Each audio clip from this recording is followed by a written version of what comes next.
Welcome to our new segment, On Point Books. And on the show today, we have TJ Strydom, who is an author and business journalist who's worked for The Times, Reuters news agency, and Beeld newspaper. He also writes fiction under nom de plume Wortel Strydom, and he has just recently published his first biography, Christo Wiese, Risk and Riches. Thank you so much for your time, TJ.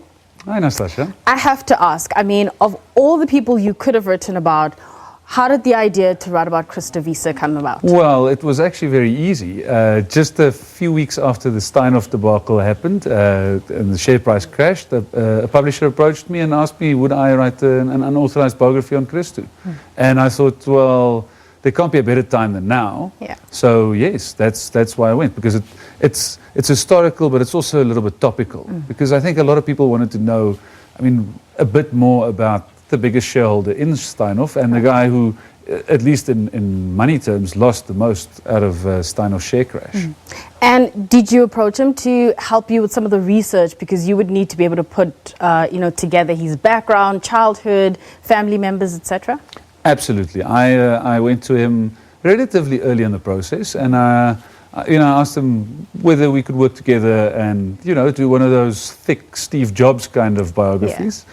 And unfortunately, he declined. So from the conversation, I at least got a feel for his personality and maybe the way he is, because we spoke for 90 minutes. It's quite a long conversation to say no in or maybe in. And then I turned to what I was doing at that stage already, using publicly available documents, using things that you sometimes might not think of. So. I even got the deceased estate of his father, of his mother. So there's lots of biographical information and things like that you can then use to piece together something. And obviously a decent media study, and then lots of interviews. So we actually do have a picture of you and Christo Wiese together at your book launch. So fast forward, you wrote the book. He arrives at your book launch.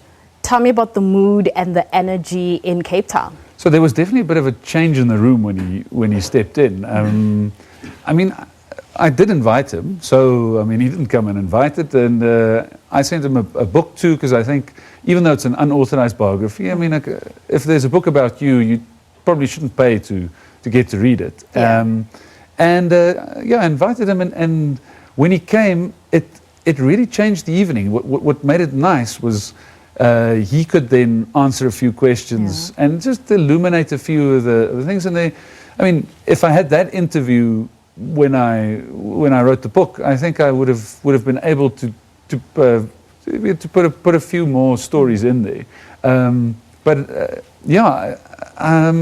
did see a lot of the media afterwards said he stole the show and used it as a platform, and I think it's true. To be fair, the book is about him.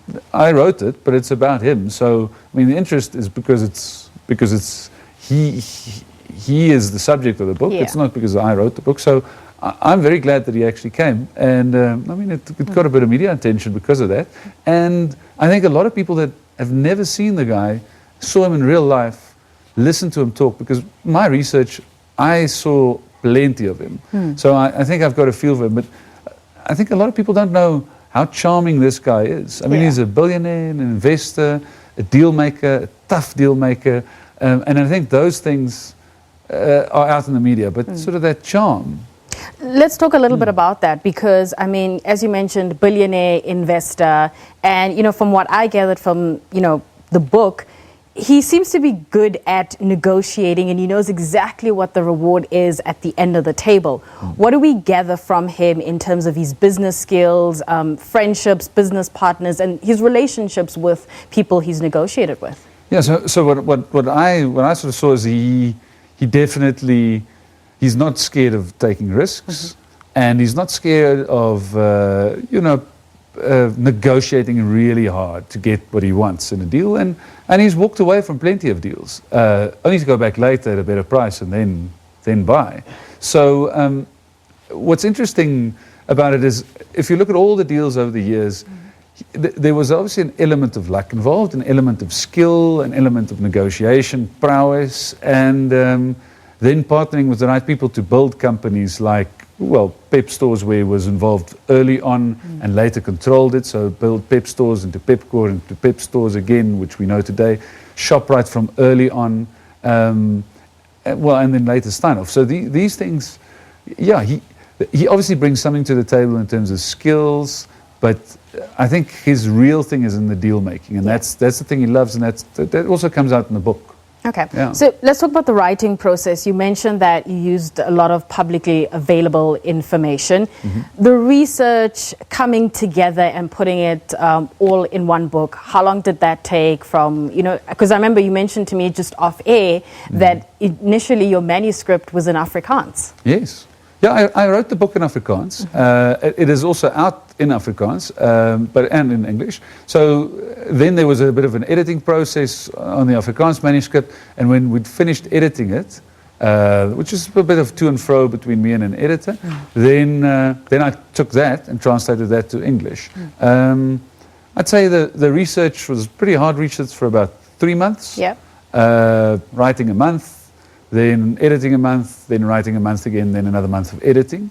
But to be fair, it wasn't only the 3 months research. I mean, I've been a financial journalist for more than a decade, so I mean, my research basically started the day I walked in at Beeld in 2006, because you sort of build a universe, and that gives you the context to be able to write about, someone who's big in business. One of the things I think the viewers are definitely going to love is that you do a very cute thing with different quotes from the moment, I suppose, Christo Wiese even spoke to you about the initial idea of the book, right through the different stages of his business career. What prompted that idea? Because I thought that brought in a really nice touch. I quite like that, to sort of set the scene for every chapter. And sometimes the quotes are like directly related to the chapter, but sometimes it's just a little bit sort of off.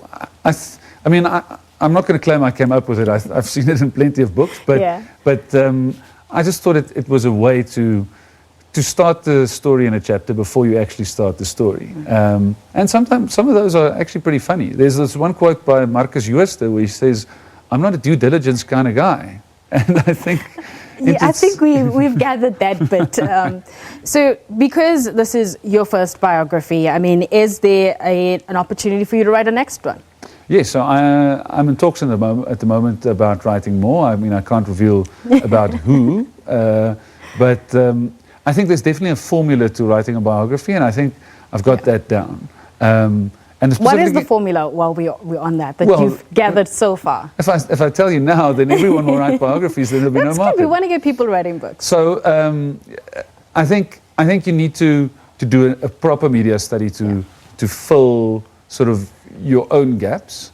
Then you need to do lots of interviews to fill the gaps in the media study. Yeah. And then you need to go and find strange things. One of the things I found as a little throwaway thing was the fact that somewhere in the 1990s, the guy's Mnet was cut off. Yeah. I mean, if your pay TV is cut off, I mean, it shows you something. It shows you, I mean, there's no mystery about pay TV. There's a bill that comes every month. Yeah. But it also shows you it's only going to pay a bill when it actually comes. So, yeah. So the book is in store and people can get a copy of it? Yes, absolutely. It's in store. It's online. There's an ebook. It's there for delivery. And I mean, if anyone is around Rosebank and they run into me, I'll even sign it. TJ, that's where we have to leave it. Thank you so much for your time.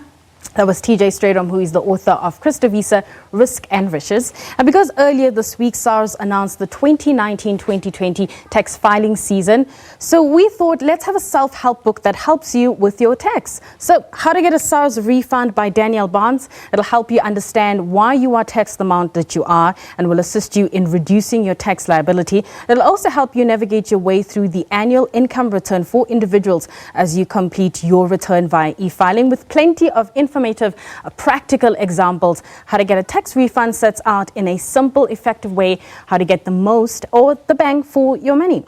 And that's all from the Taxman. That's a wrap from us for now. We say goodbye to our SABC3 viewers, but my colleague Nompumelelo Sibiza will be back with more news at the top of the hour. Your weather is up next. Goodbye.